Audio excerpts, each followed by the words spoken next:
Alright lads, so today back for a second time on Limit Breaker Quest this month. This time around we have the more traditional Limit Breaker Quest where you are going to have to bring your best and most powerful characters. For today's video, our main goal is of course to see how far we possibly can get, but I want to use this particular team. Is this the best possible team? Definitely not. But I do want to use some of my favorite characters in the game, and this of course does include the new Byakuya and also Rukia. Breaking down the general rules real quick, slot 1 wants you to bring a hot range character with human killer. In my case, since I have the character 2 out of 5, of course we're bringing Byakuya. Now Byakuya obviously is going to be best in slot 4, slot 1. But he's going to be really good for quality of life against these humans, more so for the fact that he does have Poise Break, but even like disregarding the Poise Break, he has an increased chance to inflict paralysis and also weakening, so at no point are we really ever going to get hit from these human enemies, despite their super fast reaction time. With that in mind, we've given him this particular set of accessories, and then we've also given him a mixture of recharge and also full stamina. Bonus abilities is what you expect, full stamina and also long stride. In slot 2, we are bringing Gremmy. Now again, Gremmy's not best in slot for here. Realistically, the only reason why I'm using him is because he is max transcended. I did go ahead and do 2 steps on the Bambietta rerun banner. Unfortunately, don't have her. If I did, I would have been using her here. And it sucks too because I did do 10 steps on an individual. But since I do have Grammy 5-5, since I want to bring a technique character, yeah, we're bringing him, right? Build is basically the exact same that we use basically all the time, right? Just mixture of recharge and full stamina. In his case, to make him work better, you do want to have him duped out. My case, max transcending with full stamina and also long stride. In slot 3, we have Rukia. I just want to try her out, see how she does perform. She does get the 2 times mind attribute damage. She does have an increased chance, and because we are pairing her with Byakuya, when we do inflict a stat augment, which in this case is freeze and drain, we are getting 30% more damage, which is actually pretty good. Alongside that too, she does provide the team with a team boost, giving our team overall more damage so they can clear their stages a tad bit faster. She's 2 out of 5 with full stamina and also long stride, same exact build as Byakuya with recharge and also full stamina.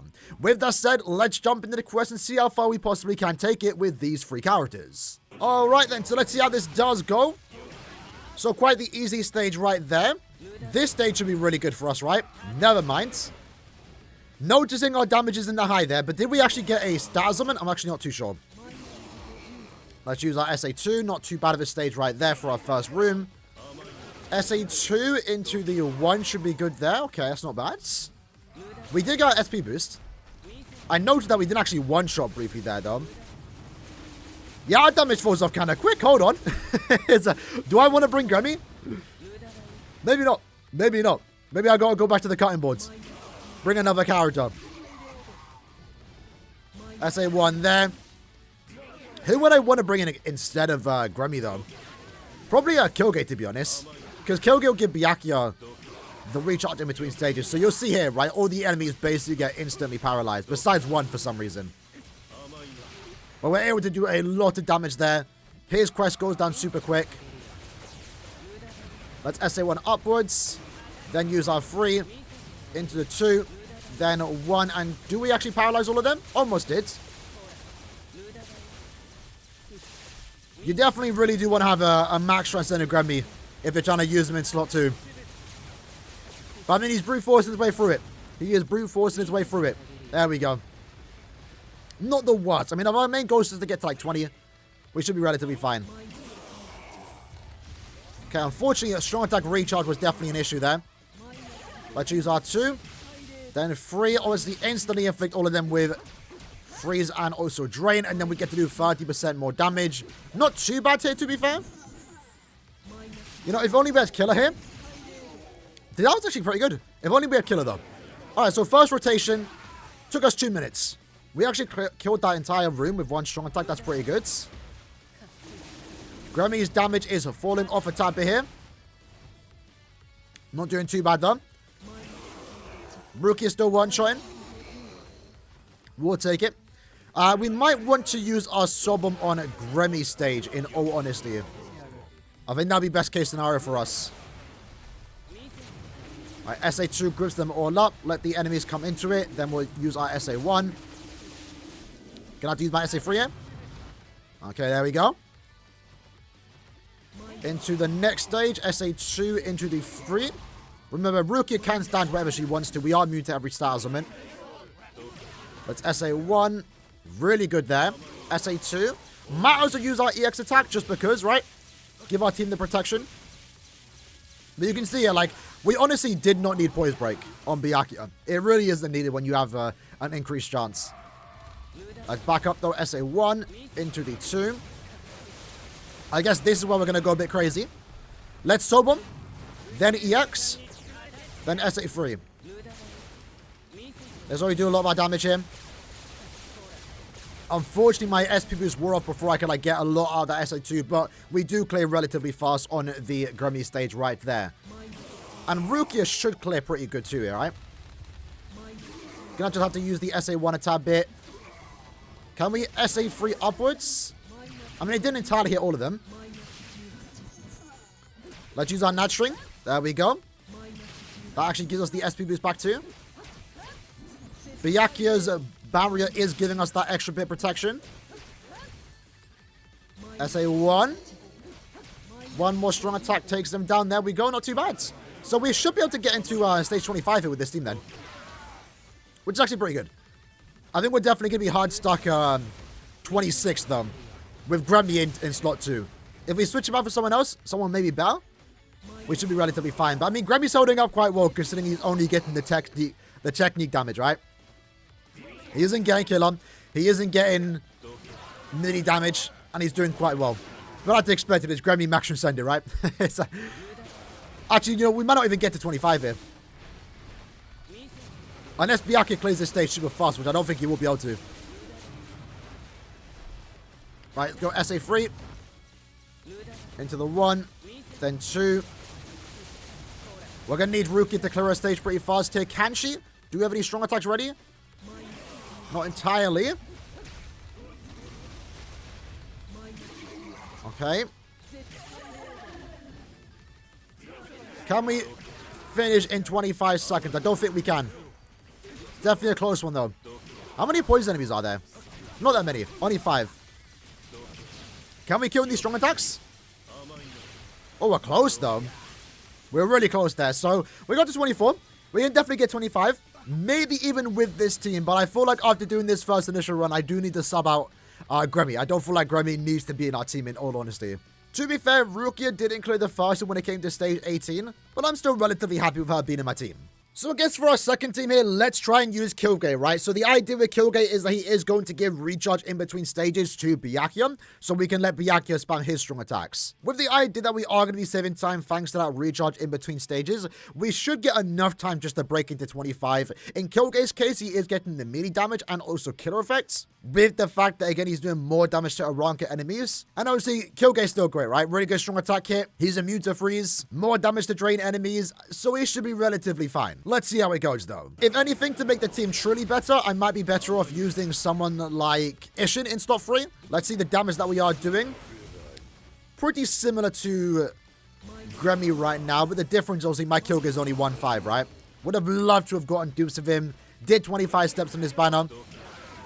Ended up getting only 1 copy in 25 steps. I ended up pulling for Bambi at his individual because she was like the nuke queen for Captain Guild Quest, and I don't think that was the best investment because, you know, what happened with very hard GQ.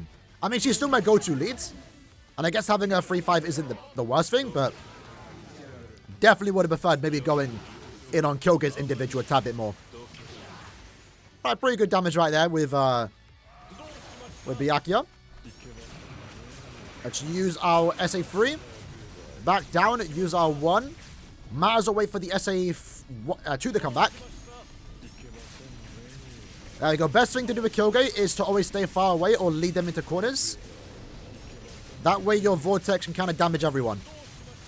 Let's start bringing them back up. Yeah, this is where we start to slow down quite heavily. Not as good as I want it to be honest. Slot 2 right now is my most awkward run. Let's just grab that for the extra recharge. Again, I really would have loved if Rukia's SA2 could inflict the spasms, man. SA2. Oh, that's fine. We can heal back up. Had to use an extra strong attack there. I think we're like 10 seconds faster compared to our previous attempts. So that's not too bad. Although the difference now is that Kilge, I don't think will clear as fast when it comes to the poise stage. Damn, we're getting hit. Okay. That's not good. Luckily, though, we can heal ourselves back up to full stamina. Yeah, damn, that SA3 on Byakuya in that position was great. Right, SA3. Not what you want it to do. Let's SA1 there. I'm not sure who I would want to use other than Kilge, to be honest, though. I guess I could try Rangiku. Unironically, she might not be too bad. That's SA3. Yeah, we're going to try Rangiku after this. Let's just get the EX out the way. Then finish up with our 2.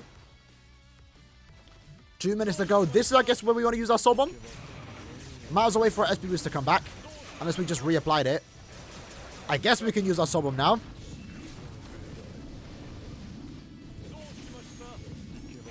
SA2 there. Not the greatest since we lost our SP boost, but it's back now. Let them just do damage in the corner. SA2.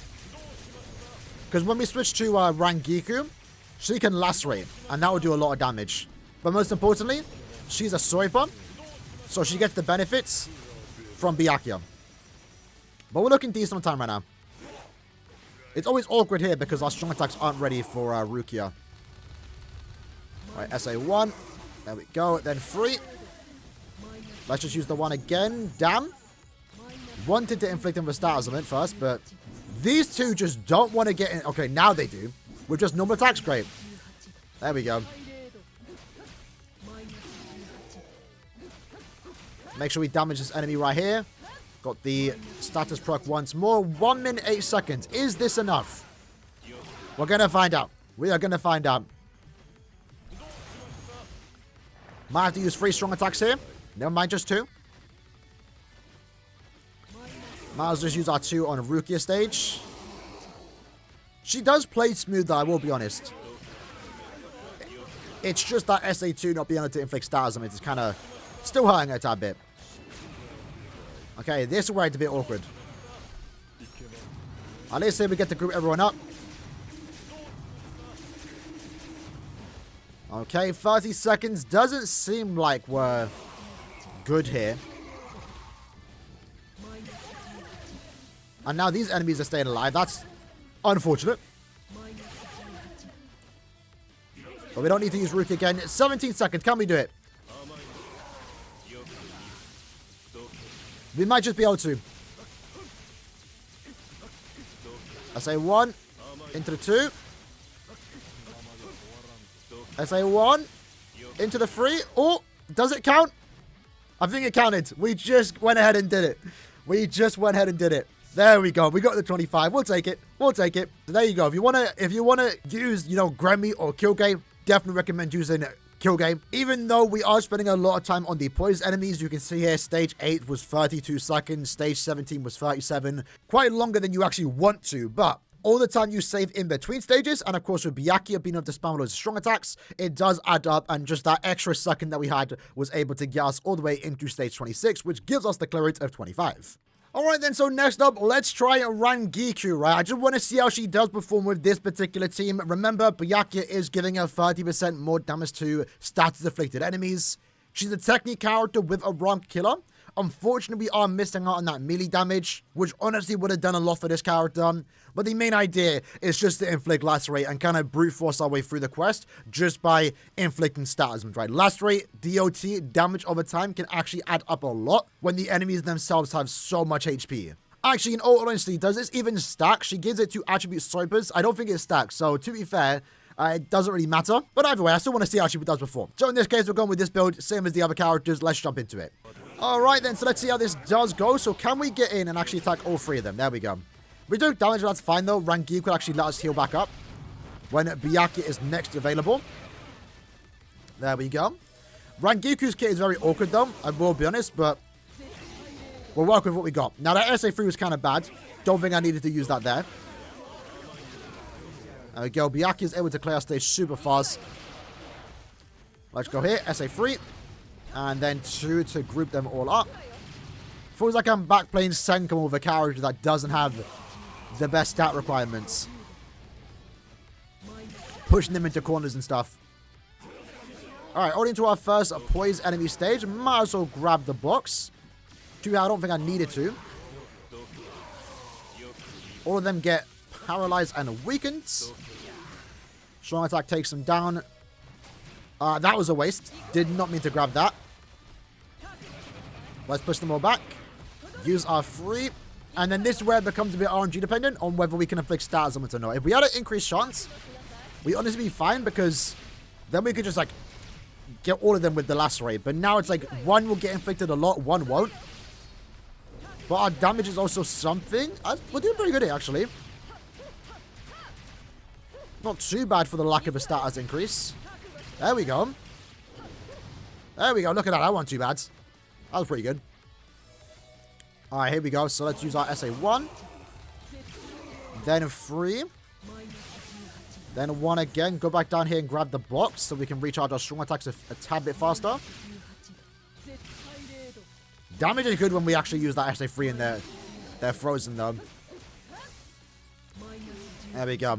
So 3 minutes and 9. That's kind of similar to our last teams actually, surprisingly. I think it's very consistent for the most part. No matter what character we use on slot 2. Let's use our 3. Alright, Rukia, I think we're just going to not take damage. That's not the plan. It's fine that we can get back up to full stamina. Oh, that was terrible. We're wasting a few seconds here due to bad placement, but I don't want to use the strong attack I don't want to use again. Right, we might make that up here with the SA3. Yes, sir. Right, just keep pushing them back. Go down here, SA1. Now it's a tad bit awkward since all of them are spread out, but luckily the SA3 does actually take them down. It's fine that we have like no strong attack ready for our next stage. We will be using our Soul Bomb. Maybe shouldn't have used my SA3 there. Right, SA2. Use our EX as soon as possible to not take damage. Make sure, hopefully that back one gets paralyzed. He did not want to get paralyzed. That's fine though, one strong attack takes him down. Right, onto Rangiku stage. So this is where we want to use our Soul Bomb, right? More so when the final wave is about to spawn in. So let's push them back. Then use our 1. Use our Soul Bomb now just because. Wait, how did... Damn, we actually inflicted one with Lacerate on a strong attack? That's unfortunate. But the thing is, though, they all got inflicted with weakened defense. They all got inflicted with Lacerate. And that DOT adds up. As you can see there, a lot of them are all weak. Hopefully just a few more attacks. Can the SA3 finish it up? Not one, just wants to stay alive. There we go. That wasn't too bad. I feel like we could have been a tad bit faster. Not too bad, though. Luckily, that SA2 had some good back range. Going into this wave, let's SA3. All of them get frozen. Might as well use our normal attacks. We can continue using our normal attacks because Byakuya's barrier is protecting us. Right, 45 seconds. If anything, we can get into stage 24. Which isn't too bad, to be fair. Hopefully, right? We're kind of short on time, actually. Maybe not. Damage is starting to fall a tad bit on Rangiku. SA1. Didn't position myself the best there. We should not be spending this much time on this stage. I don't know why I'm messing up here. There we go. So it doesn't look like we're getting to 24, but you definitely could with this team. Let's wait a few seconds. That feels powerful using that SA3 there. Yeah, this is definitely going to be our cap. Alright, just push down with the SA1. And I guess we call it quits there. So 22, but I mean, she did alright. She did alright. I just wanted to see how she did perform. Wasn't too bad there. If you have no other better option for slot 2, She was a decent substitute, not our best one, but definitely not the worst. Yeah, when it comes to slot 2's character, I would definitely recommend trying to use Bambietta or, of course, Grimmy if you have him, or, of course, Kilge, right? Kilge, I think, is right now going to be the more conventional character for those that do not own Bambietta. Since you want to bring a hard character in slot 1, Kilge is actually buffing him. More so just giving him recharge in between stages, and that gives you a lot of extra time to spend on the more difficult poised enemy stages. With that said, though, let's go ahead and claim our rewards for the second time this month. So 100 orbs this month from Limit Breaker, and like 900,000 Transcendence points, which is actually really cool. And I believe I also just got a bunch of challenges completed for Limit Breaker. Some silvers, some bronze, some golds. Overall, give me more brave keys, which I'm currently saving towards this right here, which might be a while away before I ever do get that, to be honest. Either way, the goal is to get to 25. We managed to do that. In the comments below, let me know what characters and teams you lads have been using, and I'll see you lads next time. Take care, and peace.